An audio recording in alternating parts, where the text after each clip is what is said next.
Daar sê hy, goeiemôre, goeiemiddag en goeienaand en welkom by Straatwys. Nou het jy al, wanneer hulle 'n film maak van 'n boek wat almal gelees het, al hierdie gehoor, waar mense sê die boek was beter as die fliek. Amper elke keer hoor jy dit. Want kyk, wanneer jy 'n boek lees, hardloop jou eie kop, jou eie verbeelding, jou eie beelde. Nie 'n regisseur se soos in die film nie, maar joune. Jy lees hoe die berge lyk, maar dis jou berge.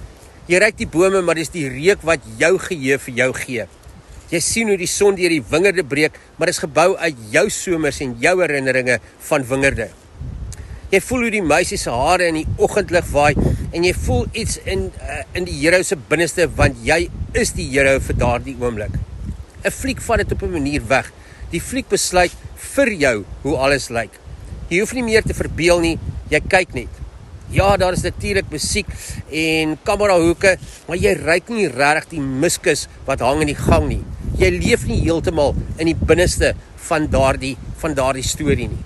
Dis hoekom boeke die mens dieper raak, want jy maak jou eie storie op jou eie film.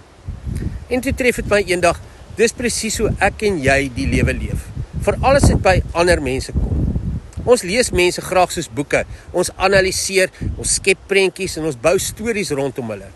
En daar is hope studies wat al gedoen is oor liggaamstaal en mikro-uitdrukkings en stemtoon, en dis alles dinge wat baie waardevol is.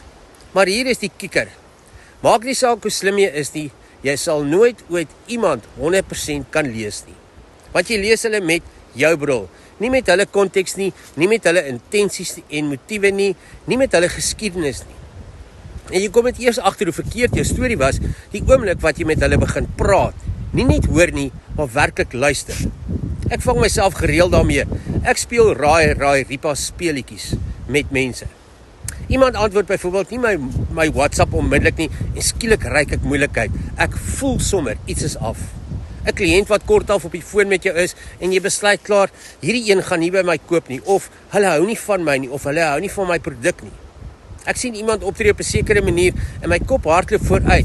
Ek maak klare fliek, ek gee vir almal rolle en ek lees motiewe en eindes reeds in op grond van wat ek lees. Maar hier is die waarheid. Dit is my fliek, nie noodwendig die waarheid nie. Dink so daaraan, jy lees 'n boek wat in Rome afspeel. Ek was al in Rome. Ek weet hoe voel die kobbelstene onder my voete daar by die Colosseum. Ek weet hoe proe die lug. Ek weet hoe skyn die sonne van watter kant af hy kom. En jy wat nog nie daar was nie, jy maak ook 'n prentjie. Maar dit is gebou uit jou ervaring, jou idees, jou verwysings, al was jy nog nooit daar nie. En dis nie verkeerd nie, dit is menslik. Die probleem kom egter in wanneer ek begin glo dat my prentjie is die enigste waarheid. Dis hoekom mense teleurgesteld is as die fliek uitkom, want die fliek bots baie keer met die prentjie wat hulle vasgehou het. En hier is 'n belangrike les, elke mens wat dieselfde boek lees, sien ook 'n ander prentjie.